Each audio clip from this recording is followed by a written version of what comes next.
Bonjour et bienvenue dans ma petite chronique astro. Je m'appelle Stéphanie. C'est un réel plaisir de vous accueillir et de partager avec vous ma compréhension de ce qui se passe là-haut. Cette semaine au programme, nous avons la nouvelle lune dans le noble signe du Sagittaire. Mercure et Vénus sont en Scorpion, chacun à une extrémité du signe. Vénus au début, Mercure à la fin. Mars, collé serré à Neptune à son domicile dans le signe des Poissons. Saturne, aussi à domicile en Capricorne, et Pluton qui transite par là également. Et enfin, Uranus, la seule planète encore en mode rétrograde, est de retour dans le signe du Bélier, qu'il quittera début mars 2019 pour retourner pour de bon dans le signe du Taureau. Mais avant de suivre le programme, je voudrais revenir sur un événement qui a eu lieu récemment. Le 26 novembre dernier, le Soleil a croisé Jupiter de retour à son domicile dans le signe du Sagittaire pour une bonne année. Et cette conjonction a marqué le point de départ d'un nouveau cycle Soleil-Jupiter. Ce nouveau cycle est tout un programme basé sur toujours plus haut, toujours plus loin, comme le symbolise la flèche du Sagittaire. Et d'ici la fin de ce cycle, donc d'ici la prochaine conjonction Soleil-Jupiter en Sagittaire, qui aura lieu dans 12 ans, il y aura de nombreuses autres conjonctions planétaires qui marqueront le point de départ d'autres nouveaux cycles, d'autres nouveaux programmes. Les conjonctions entre planètes lentes orienteront directement le déroulement de ce cycle Soleil-Jupiter. Parmi elles, une conjonction en particulier va établir un nouvel ordre et transformer certains modèles que nous connaissons aujourd'hui, et ce sur le plan national et mondial. Je parle de la conjonction Saturne-Pluton qui aura lieu dans le signe du Capricorne en 2020. Brièvement, Saturne, c'est la structure, la patrie, et Pluton, la transformation en voie d'une amélioration. On peut dire que nous sommes au début de l'accouchement, peut-être non sans douleur, d'une nouvelle organisation de notre société. L'actualité récente chez nous en France est le reflet d'un déséquilibre qui s'installe et qui nécessitera un réajustement. On a d'une part les gilets jaunes, vaillants défenseurs de nos droits, ils se dressent contre la tyrannie gouvernementale, ce n'est qu'une image, je ne fais pas de politique, et d'autre part les casseurs qui surgissent un peu de nulle part, ils répandent le chaos, et au milieu les forces de l'ordre sont malmenées, débordées, c'est pas normal, on marche sur la tête. Et très progressivement, cette conjonction Saturne-Pluton fera s'effondrer toutes ces situations instables et déséquilibrées pour instaurer de nouvelles fondations. Nous n'en sommes qu'au début. Il faudra du temps, c'est le propre de Saturne, Chronos, mais il y aura bien, d'ici janvier 2020, des changements en profondeur dont les résultats seront parfaitement tangibles et ancrés lorsque Saturne aura terminé son périple dans son signe du Capricorne, et ce, dès le mois de mars 2020. Pour l'instant, Saturne avance, lentement mais sûrement, vers Pluton. Et si j'en parle aujourd'hui, c'est parce que ces deux planètes sont à 11 degrés l'une de l'autre au moment de cette nouvelle lune. Traditionnellement, on accepte la conjonction à 10 degrés. Mais comme nous le montre l'actualité, les effets de cette conjonction Saturne-Pluton sont déjà visibles et le deviendront de plus en plus au fil du temps, dès maintenant. Nous pouvons déjà sentir que ça va bouger. Mais pour l'heure, revenons-en aux énergies de notre belle nouvelle lune du 7 décembre 2018. La lune et le soleil sont conjoints dans le signe du Sagittaire à 15 degrés.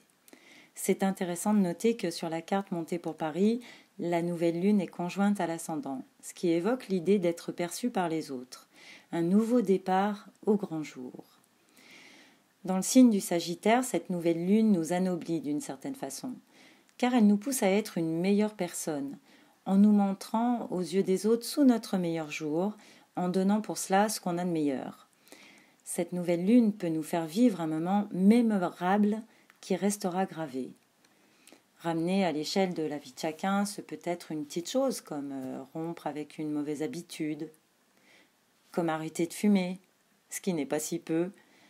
On peut réussir avec brio quelque chose qui jusqu'ici nous était difficile. Ce peut être aussi un acte héroïque, comme secourir quelqu'un ou un animal. Ou comme les gilets jaunes, on pourrait vouloir s'engager corps et âme dans une cause.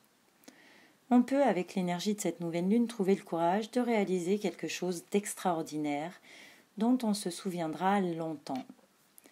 La nouvelle lune nous apporte un puissant soutien en nous dotant d'un courage et d'une foi à toute épreuve. Cette nouvelle lune nous donnera envie de grandir, de nous élever, de nous surpasser même parfois. C'est une très belle énergie pour poser des intentions pures et ambitieuses. Toutefois, Jupiter forme aussi des aspects de tension avec Mars et Neptune, deux carrés qui pourraient bien nous faire sortir de notre zone de confort. Avec Mars, il sera question de ne pas pouvoir passer outre les procédures légales. Il peut par exemple nous manquer un document pour signer un acte de vente par exemple, ou pour prétendre à un droit quelconque. Ou si on prépare un voyage, on peut avoir affaire à un vaccin ou un visa à obtenir. Voilà le type de contrainte qui peut se présenter. Pour certains, il peut être question de transgresser les règles. Attention donc aux actes répréhensibles, et certains pourraient avoir à affronter les autorités, comme pour défendre leurs convictions ou pour se défendre d'accusations. Attention de ne pas surréagir, attention à la colère, elle n'est jamais bonne conseillère. Jupiter au carré de Neptune parle de viser trop haut, de rêver un petit peu trop fort.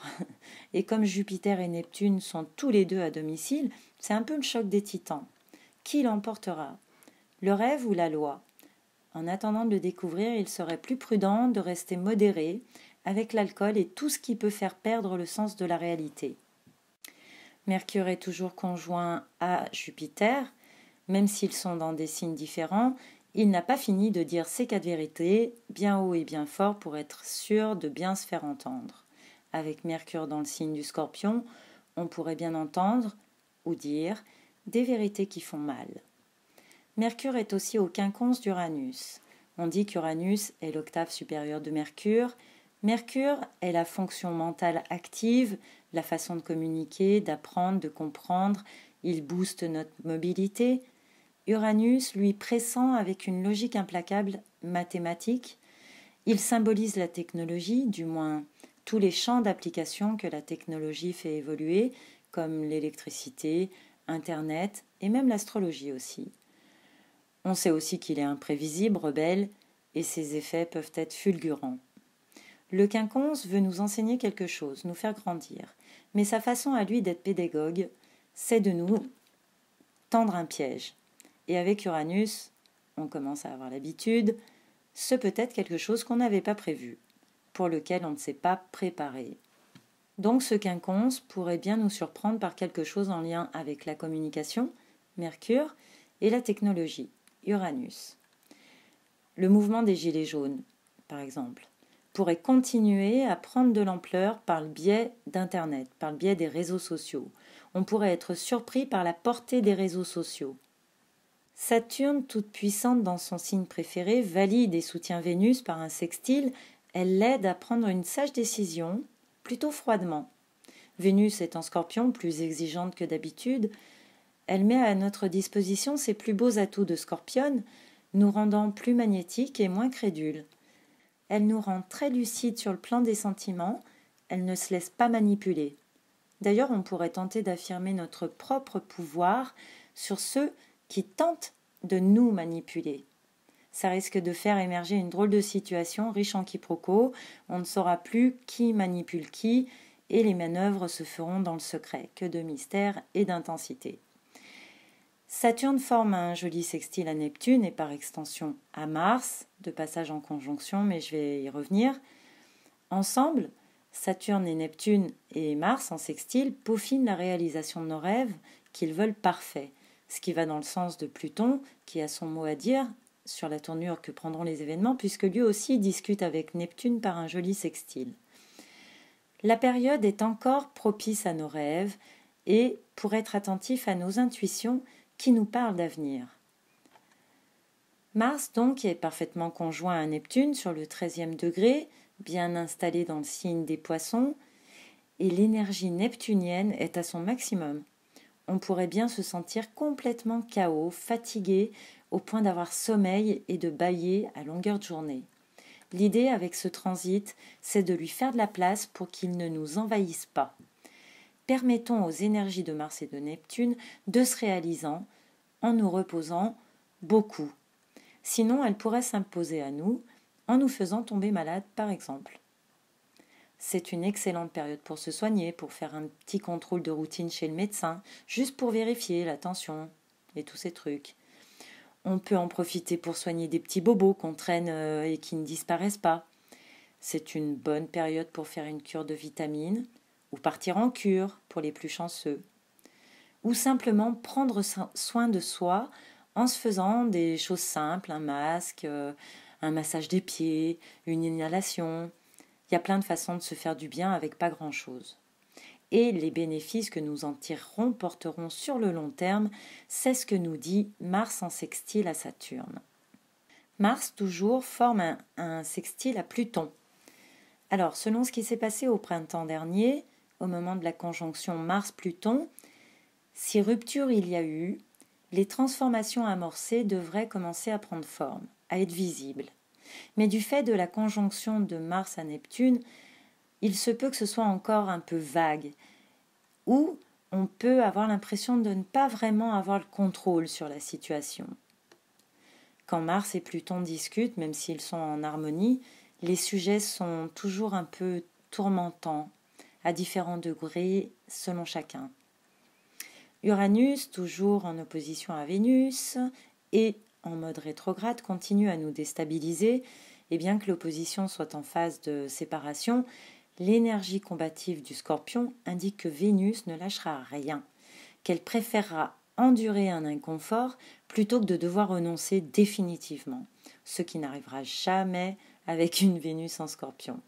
Enfin, tant que le transit durera, c'est-à-dire jusqu'au 7 janvier, ensuite elle entrera en Sagittaire où elle aura encore plus envie de réaliser son idéal, donc elle n'est pas prête de plier. Ça risque bien d'être donc désagréable. En tout cas, on peut s'attendre encore à quelques revirements de situation grâce ou à cause d'Uranus, l'imprévisible.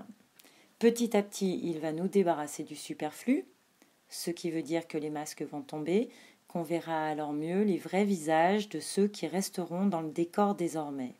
Souvenez-vous que Vénus est soutenue par Saturne, par un sextile. Elle veut du durable, alors quelle qu'en soit l'issue, ce sera pour durer. Voilà pour les énergies de cette nouvelle lune en Sagittaire. C'est dans cette ambiance à la fois conquérante et optimiste que nous serons propulsés au moins pour les 30 prochains jours. N'oublions pas de faire encore un peu de place à Mars en Poisson. Faites attention au surmenage jusqu'au 31 décembre. Dès le 1er janvier, il nous sortira de notre torpeur en faisant son entrée dans son signe préféré, le Bélier. L'énergie changera alors radicalement. D'autant plus qu'après le 7 janvier, nous aurons alors 3 planètes à domicile et plus aucune planète rétrograde. Ce qui veut dire qu'après ça, ça va filer à toute vapeur. Mais je vous retrouve bien avant, dans 15 jours, pour la pleine lune qui aura lieu au tout début du signe du Capricorne. D'ici là, je vous souhaite une très belle nouvelle lune en Sagittaire. Pensez à vous montrer sous votre meilleur profil et à émettre des intentions ambitieuses. Les planètes nous guident au quotidien, elles nous donnent les clés, à nous de savoir les utiliser. Chronique Astro, c'est fini pour aujourd'hui. Merci de liker, de vous abonner si ça vous a plu. À dans 15 jours. Bye bye.